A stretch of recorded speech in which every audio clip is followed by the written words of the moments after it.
My fiance and I are from California, but her family lives in Colorado, and they own a cabin near Pikes Peak, way up in the mountains. After visiting them, they recommended that we go stay at the cabin a few days. We are avid hikers and jumped at the opportunity. Colorado is very rich in Native American folk legend. Virtually every place you go used to belong to an indigenous community, and the few of them who remain keep the traditions and stories alive. Pikes Peak is no different. There are enough stories and gift shops to give anybody the sense that the land itself is alive. I don't know if this has anything to do with what is happening, but maybe someone here is from Colorado and could help us connect the dots. Faye and I are currently at the cabin. It's day 4 and we're planning on leaving today, but things have gotten very strange around here, and it looks like we're going to be here a while longer. We have enough food for a winter, and the heater is in stellar order, but the Wi-Fi is terrible at best, and there's virtually no cell reception. We feel isolated. I will try to respond to comments, but the internet, it dips out for hours at a time up here. The first weird thing that happened was the snow. There was no snow in the forecast, so we packed light, but on the first night here, just our luck, a blizzard pounded the whole area. My little Corolla is basically a brick of ice outside, and there's no way I'm going to try and make the 6-mile drive down the mountain to the town. I blame myself for trusting Colorado in spring. After a day of lovely hiking and sightseeing, some really unsettling stuff started happening. When we returned to the cabin just before dusk, we found an enormous dream catcher dangling from a tree about a dozen yards from the back door. This wasn't the kind you're imagining, the kind you buy from a novelty shop or something. This thing was made from twigs and twine, and it's about 3 feet in diameter. Absolutely humongous. Neither Faye nor I were stupid enough to touch it. We're veteran horror movie fans, and we know that's how you get cursed. If the snow melts a bit, I'll get back out there and snap a picture of it and post it here. That night, while we were eating dinner, we heard a bunch of noises in the woods outside. Twigs crunching, leaves rustling, etc. This isn't unusual because we saw some elk and deer on our hike, but the sounds were slow and purposeful. They stopped and started and were rhythmic, like someone was casing the area in a crescent shape around the cabin.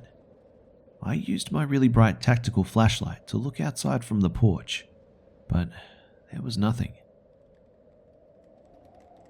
We stayed in all day on Friday and just cuddled, hung out, played some of the board games we brought and some of the Super Nintendo games that they had in the cabin.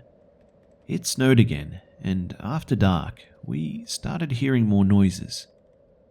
Around 1 a.m., Faye woke me up and told me she was hearing a voice outside. I strained to listen, and I thought I could make out the sound of a man crying very far away, but his voice was drowned out by the wind, so I wasn't absolutely certain of what I heard. We went back to sleep, but again, around 4:45 a.m., we heard him more distinctly and closer. He sounded like he was calling for help, but he would dip into another language that I've never heard before. We called the ranger station at the bottom of the hill using my cell phone, and they told us that they'd go up there and check it out. We never saw them, and I honestly doubt they ever came. On Saturday, shit got really scary. It snowed again in the morning, and I stopped getting service for most of the day. Faye and I watched movies and tried to Skype with her family, but that didn't work. She went to sleep early, around 8, while I did some photo editing on my laptop in the living room. She woke up crying hysterically. When I asked her what was wrong, she said she'd had a dream that she was lost in the woods outside, and something was following her. I cuddled with her until she fell back asleep, and eventually I drifted off too. Faye woke me up around 1 a.m. She was absolutely beside herself. I've never seen her so afraid in my life, and just the look on her face really unsettled me. She told me that she heard the man outside again, but she recognized the voice. She was absolutely convinced that it was her grandfather's voice, and that he was wandering around outside begging for help. Faye's grandpa died when we were seniors in college 4 years ago.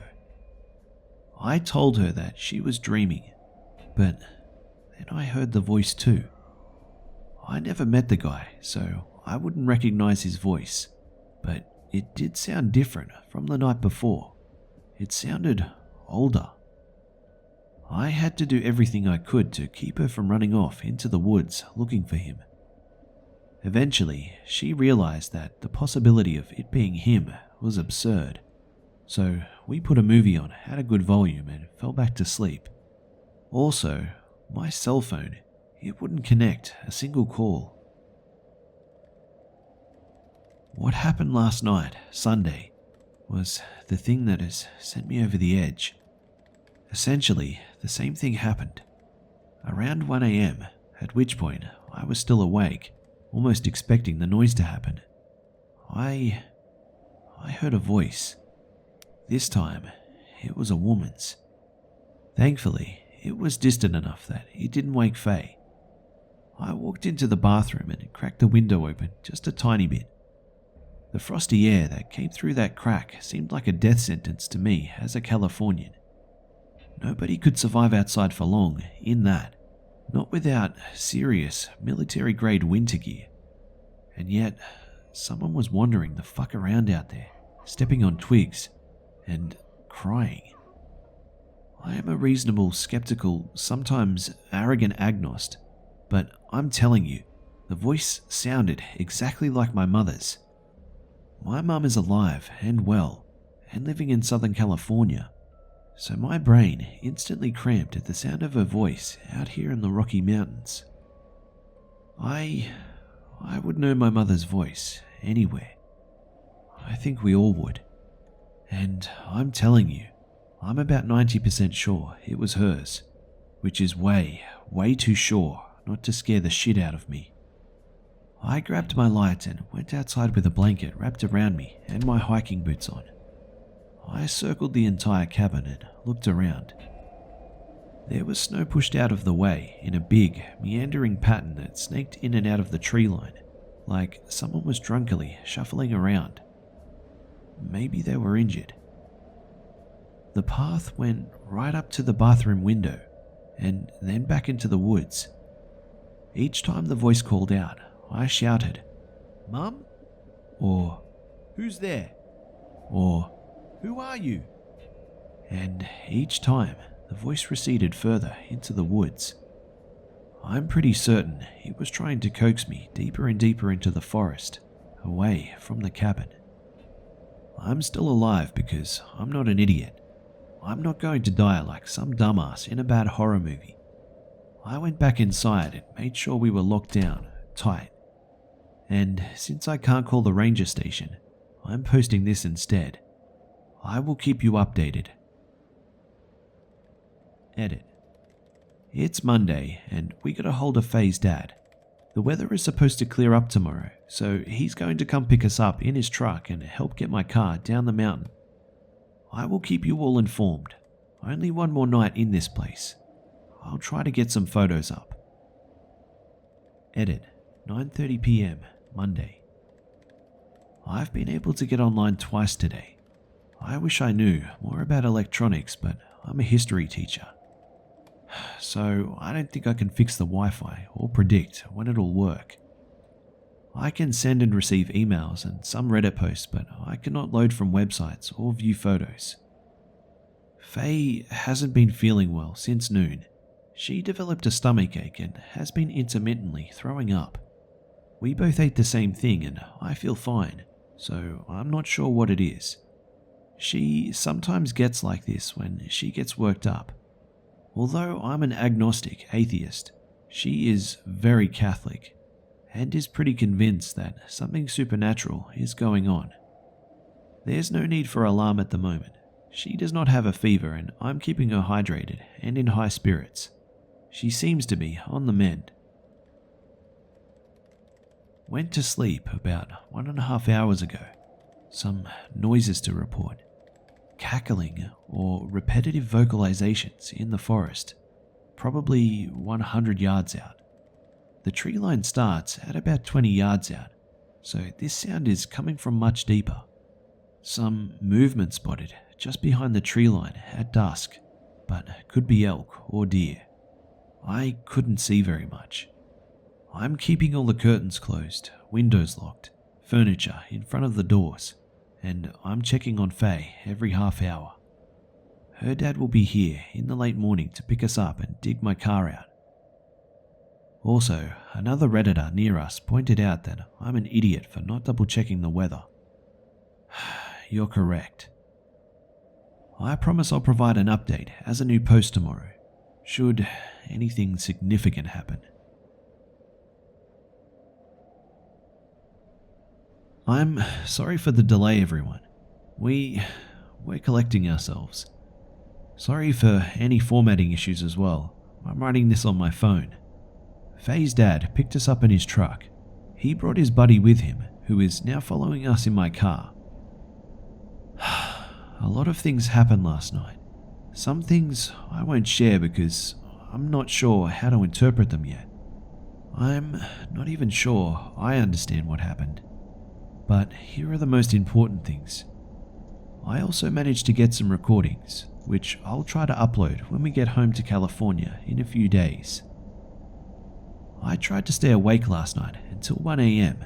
because over the past few nights, that is the approximate time the noises change from rustling branches cracking to voices. I didn't make it. I fell asleep on the couch with my laptop open, waiting for the Wi-Fi to come back. I think this was at about 12:30 a.m. I woke up around 1:15 a.m. to a muffled voice.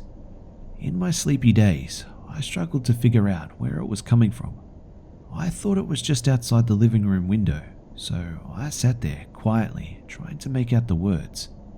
It was a woman's voice, and it said things like, "A few days, it's not mine. I'm not alone, okay." I got up and peeked out the curtains, and didn't see anyone. But then the voice said, "It's my parents' house." And I knew the voice was Faye's. My fiancée has an undiagnosed sleep disorder and has extensive sleep talk and sometimes sleepwalks. She has had pronounced night terrors since she was a little kid. I'll post a story on that someday. I walked into the bedroom to find Faye sleeping on her tummy as usual.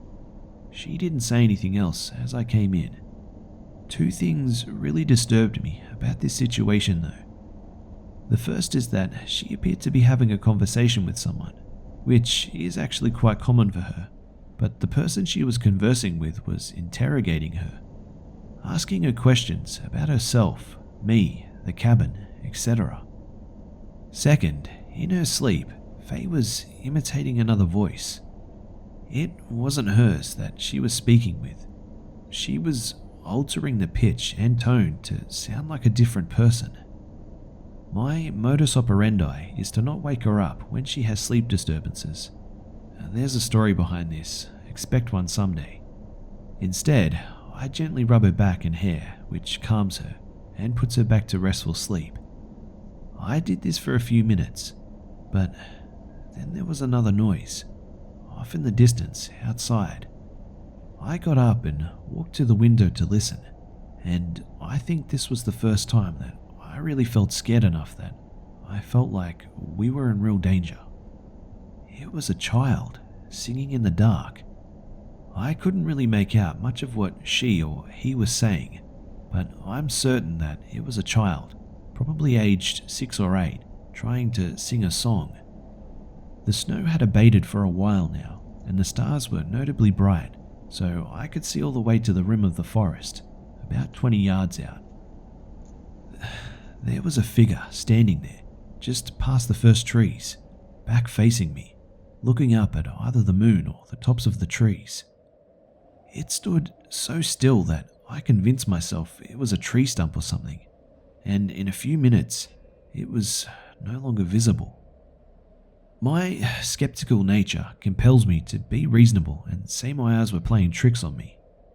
When I turned around, Faye was sitting straight up in bed, eyes closed. She does this a lot in her sleep. She craned her neck and said something like, "Don't let them in," or "Don't let him inside." She was still doing the weird voice too, so I woke her up. Faye and I sat in the bedroom with the lights on, talking about what we should do. I tried to get online to send an email to her parents, but of course, it doesn't work when you need it. We agreed to stay in the same room and try to fall back to sleep. At one point, I got up to get her some water, and out the kitchen window, I saw flashes of pale light. They weren't like the flashes you'd see when someone walks through the woods with a flashlight. They were more like if someone had a lantern that they could slowly turn on and off. I flicked on the porch lights to the front and side of the house, hoping that it would discourage anyone from trying to approach. But as I walked back to the bedroom, I saw the distinct outline of a person through the window curtain in the living room. They were pressed against the glass with their hands on it, trying to peer inside. Since it was dark in the living room and bright outside, I could clearly see their silhouette. I shouted and approached the window, but the person ran off before I pulled the curtain open. Faye slept soundly, but I continued to hear voices outside, different ones, on and off all night until dawn. I wrote several of them down. I couldn't sleep, so I camped out in the living room. I kept the bedroom door open so I could hear Faye if she started talking again. The voices would go away for hours and then start back up again. At one point, I fell asleep because I was awoken by the sound of a light switch flicking on and off. From the couch, I could see the light from outside going on and off in patterns of 5. I can't explain why this disturbed me so much, but it did. And I imagined some kind of a horrible creature standing in my house somewhere, flipping the switch up and down and smiling. My first instinct was to check on Faye, and I nearly had a heart attack when I saw that she wasn't in bed. I started calling her name and pacing around the house, looking out the windows to see if she was outside. And when I looked out the kitchen window, there she was, sitting on the hood of my car, about 30 feet out in the driveway. Her back was to me, and she was staring off into the forest. She was absolutely rigid, just the way she sits up in bed when she's asleep. Faye has sleepwalked all over the house back in California. I found her in the kitchen and the downstairs hallway, and even the living room, but she's never gone outside. I shouted her name from the kitchen, but the second I did, Faye jumped off my car and dashed into the woods at full sprint.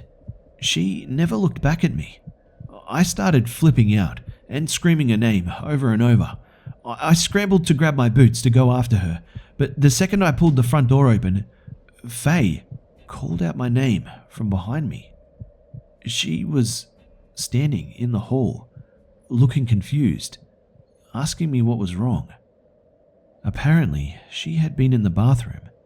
In my masculine crusade, I'd forgotten to check there. I looked out at my car and into the forest, and honestly, the first thought that came to my mind was, "You clever motherfucker." Needless to say, we stayed up the remaining few hours until dawn, intermittently writing down the voices we heard, which faded away and became less frequent with the passage of time. I'll try to get the recordings up in a few days. For now, here is that list of voices we heard. We recalled some of the voices from the previous nights from memory, but I just figured you'd like to know what was being said throughout the duration of this lovely cabin experience. I will return to Colorado, but fuck Pikes Peak. Here is what we heard. A man's voice, vaguely familiar, but couldn't put a face to it over the past several nights. "Hello? Oh God, look at it. Look. Hello?" This voice sounded desperate. Don't. They see in the dark," kind of wailed dramatically. I'm lost. I'm lost. There was some growling and a hacking sound. It reminded me a bit of Gollum, and it said, "Woe my, woe my." It's very dark. I see those lights. This was shouted in anger. I'll come down there. This was also shouted. Don't smile. Don't smile. I see you. This could have been goat smile. I'm not sure. The next series of words were from a woman's voice, and she sounded around 20-ish, and this all happened last night. There were a series of gasps in a horror or surprise emotive over and over. Lay it on the ground and burn it, or turn it possibly. There were a series of la la las in a monotone fashion, not melodic at all. She talks in her sleep. She's talking to me now. This was in a threatening or malicious voice.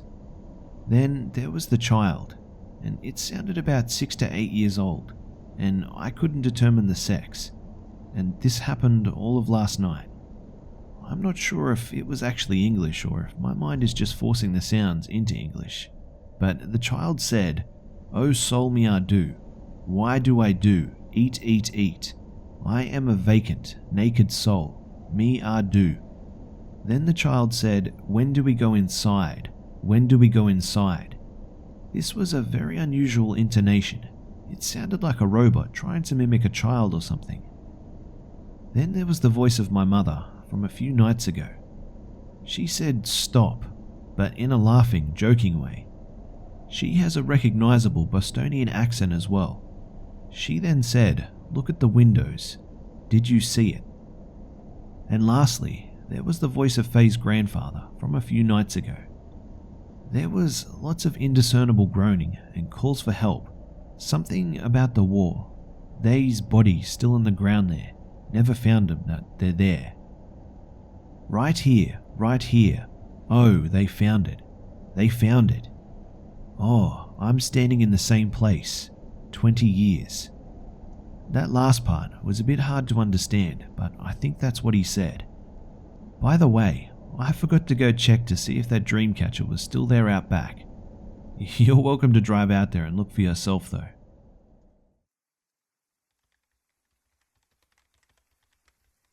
Update, 21st of April 2016. We've begun hearing voices outside of our home. Faye is really upset, and she feels that I might have exacerbated these strange circumstances by giving them widespread exposure online. I'm going to go dark for a few days and see if that helps. Don't worry about us. We have a few close friends looking out for us. They know the entire story. Hi everyone. I just want to make a quick update, as promised, because Faye and I are flying back to California shortly. Faye is back to normal and feeling great. I watched her eat a huge plate of chicken parmesan yesterday. The first thing I should mention is that Faye's father was very reluctant to talk about the cabin or the weird experiences we'd had there. He kept trying to change the subject and was generally in a bad mood, which is pretty normal for him, really. He's a really grumbly Vietnam vet and has been in the Navy since he was 18. His personality is exactly the way you'd imagine it. Faye asked him bluntly, "If there is something wrong with that cabin, why would you let us go up there in the first place?" And his response was, "Talk to your mother." So that night, we sat down with Faye's mum, Laura, in her bedroom while her dad was watching the news downstairs. Her mum was so upset at the stories we told her. I mean, she was visibly disturbed to the point of being in tears. She kept apologizing to Faye and hugging her. Laura told us that they'd purchased that cabin from their good friend, Jennifer, I think, who moved to Nevada about 20 years ago, and that Jennifer and her husband had complained about all sorts of weird experiences while living there. Her husband Tom, like myself, was fond of hiking and exploring the woods, and collected tons of arrowheads and other neat trinkets he'd found on his travels around Pikes Peak. But Jennifer started having dreams about Tom being dragged off into the woods from their bedroom. She had all kinds of horrific nightmares about him being skinned and pinned up in the trees like some kind of macabre artwork. Jennifer said that while Tom was at work, she would occasionally hear the voice of her daughter, who died in childhood of some kind of bone cancer, calling Mummy from the edge of the forest. Jennifer's doctors claimed it was the medication she was on and changed her meds. Tom got a new job in Vegas and they basically noped out of there. And on a lighter note, Tom hung himself in the garage 2 years after they moved. No note or anything. Anyway, Laura, or Faye's mum, and Greg, Faye's dad, only used the cabin as a getaway in the summers. Laura never experienced anything beyond weird feelings while she was there, and she chalked that up to all of the crazy stories Jennifer had told her. Greg, however, who suffers from PTSD-related nightmares occasionally, experienced exacerbated sleep disturbances in the cabin. Over the years, he became reluctant to go there, and claimed that all of the things he'd done in Vietnam and all of the things he'd seen in the Navy came back to him when he slept there. Allegedly, the 2 people he'd killed and some of the people he saw get killed would come back to him in his dreams at that cabin. The last time he stayed there, he woke up in a dream to find a few of them sitting in his bedroom with him, maimed, rotted, etc. He privately maintained to Laura that he also heard their voices in the forest, crying, begging, screaming for their mothers, etc. Oh, and guess what time he always heard them? Laura told us that she honestly did not believe that there was anything really wrong with the cabin. Faye was extremely pissed and let her have it. They kind of ended our visit on a bad note. Later that night, I was up reading and Faye was sleeping next to me. She always falls asleep before me. That girl could fall asleep on a pile of rocks. She started mumbling in her sleep, so I listened carefully. And here are a few things I heard her say. Never, never, never. No, I wouldn't. On the mountain. I can't. Why his name? We don't know you. No, it's Felix. That's my name. About 2 hours later, she woke me up by nudging me in her sleep and saying, "Tell the man in the hall to leave." This set me over the edge. So I got up to go to the bathroom and get some water. I didn't find anything strange, but I had a very hard time falling asleep though. This morning, we heard back from the guy who went up to the cabin to check it for gas leaks and carbon monoxide at the behest of a few scrupulous Redditors. The guy mentioned that radon is a really big problem in some of these old places in the mountains. He's some kind of super badass handyman with all kinds of equipment, so he wrangled up one of the peak rangers and they went up to the place together. And, apparently, there were tracks all around the house, a dozen pairs of them, like a large group of people had been wandering around, looking in the windows. All of the windows and doors were sealed, the way we left them. When they got inside though, some stuff was moved around. The silverware drawer was emptied onto the kitchen floor and turned upside down. The power was completely dead. The weirdest thing was that there was water all over the bed and on the floor, but our guy checked for leaks in the ceiling and the bathroom pipes, and nothing. Nothing had been stolen from the house, not even food. Some of the old clothes in the bedroom closet were strewn on the ground, but nothing stolen. Like maybe someone was trying them on or smelling them or something. The ranger said that there were legends about the mountain, something about things that sort of act like people, but they come out of old abandoned mines. Greg's friend couldn't remember the name the ranger gave them. It was in a native language. I asked Greg to ask the ranger about the sounds I heard, specifically the golem-like noises, the wol-my, and he said that it's a widely recognizable chant, but he doesn't know what it means. Does anyone here have any idea? There's no radon, no carbon monoxide, and no gas. The place is all electric. He checked for mold but said it was unlikely that there would be any all the way up there. He did say it's possible that there's some kind of electrical problem, and that this can sometimes cause people to feel very unsettled and maybe have hallucinations. He has some kind of Geiger counter, or a gadget that detects issues like this, but it was broken when he tried to use it. I'm going to keep a close eye on Faye. She's still shaken up about all this. If there's anything left to report, I'll let you know.